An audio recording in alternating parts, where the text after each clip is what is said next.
Batman The Dark Knight #9, written by Judd Winnick, art by David Finch.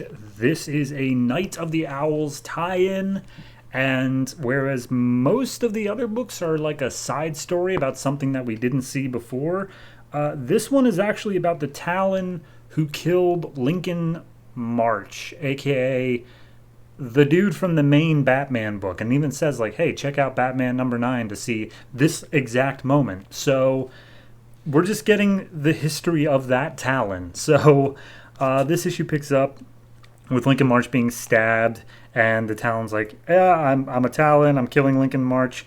He tased me and then shot me, and the last thing I saw was him holding a gun against me, and I'm like, oh, who is this guy? And then I fade to black. And then we get his entire history, where he began at Haley's Circus, and the ringmaster at the time was like, hey, you got to work on your trapeze stuff, kid. And he's like, he's afraid of heights. He doesn't want to do it. And he's good at like the tumbling and the knife throwing and juggling and all that, but he doesn't want to do the high wire. And so in his infinite wisdom, the ringmaster puts the kid into a trailer out back, sets the trailer on fire, and says, you will fear nothing when you know death. And he traps the kid in there, and the kid's like, at first it was just overwhelmingly hot, and then it got really, really cold. And somehow he came out of the fire still alive, and the ringmaster's like, cool, you're going to be the next Talon. So then 26 years pass, and he becomes a Talon. He goes around, he's killing a bunch of people, for, of course, the Court of Owls' sake. And we see him killing someone rich and powerful or something, and then a whole bunch of cops show up, and he has to kill them too, so that they don't, get involved and like notify people of the Court of Owls. So then he arrives back to his like handlers, and they're like, you killed 3 cops? Did you like stage the bodies as a shootout or something like that, so that way people wouldn't ask questions? He's like, no, I just got rid of the bodies. And it's like, oh, cool, so we just have 3 missing cops then. You suck at your job, Talon. And he's like, oh, I'm sorry. He's like, yeah, whatever. Look, we're thinking about retiring you. We already found a replacement. And he's like, who? And then we cut to Haley's Circus again, where this Talon has made a little sidetrack mission, in full outfit, mind you, and he's watching Dick Grayson swinging on the trapeze, and he's like, huh, okay. For some reason, I feel fear, because I am about to be put down for this kid. But anyway, the whole reason he was out was because he was supposed to be doing a job. He let his little sidetrack to the circus get in the way of that, and so he had to execute the guy at a later time than he expected to. It was just out on the streets. And because he was out on the streets in Gotham, Batman shows up, and Batman attacks the Talon, which I feel like goes against the entire thing that we were setting up of Batman doesn't think that these people exist, and yet he clearly saw a Talon. I don't know. It just seemed weird to me. But anyway, he goes back before the court, and he's like, okay, so my target's alive, and I had to run from a giant bat. And they're like, cool, okay, no, we totally get it. You're fired. And they put him in the magic coffin thing so he can fall asleep for however long they need him to. But apparently that entire time he wasn't just like comatose, he was dreaming of the giant bat.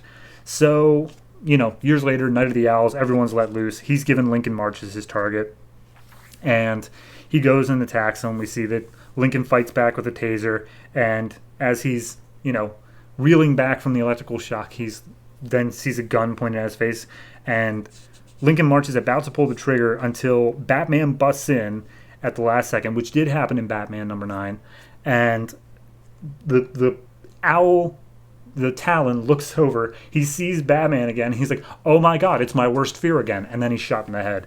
But then he starts coming to, because he has a regenerative thing, and he sees that Batman is just a man. He's just a guy. He's not like a giant bat. He's just a guy. So he leaps after Batman. They get into a fight for like literally 3 panels. And then the Talon's like, aha, you've been fighting my brethren tonight. And he's like, yep, and I've beaten them all. And he's like, I doubt it. And then Batman like throws 2 punches, and he's like, well, nope, okay, I get it. Yeah, no, you totally can beat us all. And he's kicked out the window by Batman, and he's like, I'm just I'm just gonna let this happen. I feel like I failed a lot in my life. I'm kind of just the failure. Goodbye. And he crashes down into the, I believe the river beneath.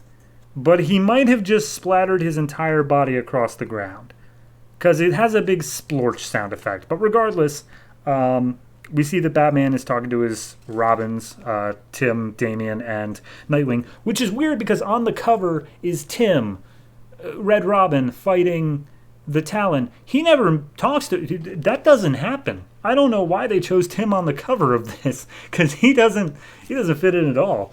But regardless, Batman's like, oh, he's out there and he's hurt, but he's still alive. We have to go find him. And then we see that he managed to crawl his way down into a sewer grate, and he's still alive, and he's like, tonight, just like in the fire, something died, but something was born, and he has no fear and will survive. So yeah, there's a really, really crappy Talon living in the sewers of Gotham. Doesn't seem like that much of a threat, really, but, whatever. So this was a interesting tie-in, whereas all the other ones were specifically about, other things that you didn't get to see and were pretty much skippable as a whole. This one is also skippable, don't get me wrong, but it's about something that we explicitly saw, just given a lot more detail than I think was ever intended when actually writing it. Because if you look at the Batman #9, Batman just walks in. He's very slow. He's very like, oh no, what happened? And then Lincoln March just shoots a Talon that happened to be in the room. Like, it doesn't seem like it could have played out like this. But, little tiny retcons for the sake of the story, I'm willing to accept. Art-wise, it is very good. I do appreciate the art style on this. The only thing that's kind of weird is Batman has a little bit of, like, blue to him in some panels. It might just be the way they're trying to imitate, like, fluorescent lighting. But he just looks blue instead of the black that he's supposed to be.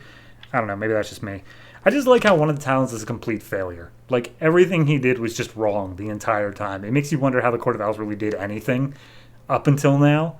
And even then, they've been beaten at every turn. So, yeah, no, it's interesting. Overall, I'll give it a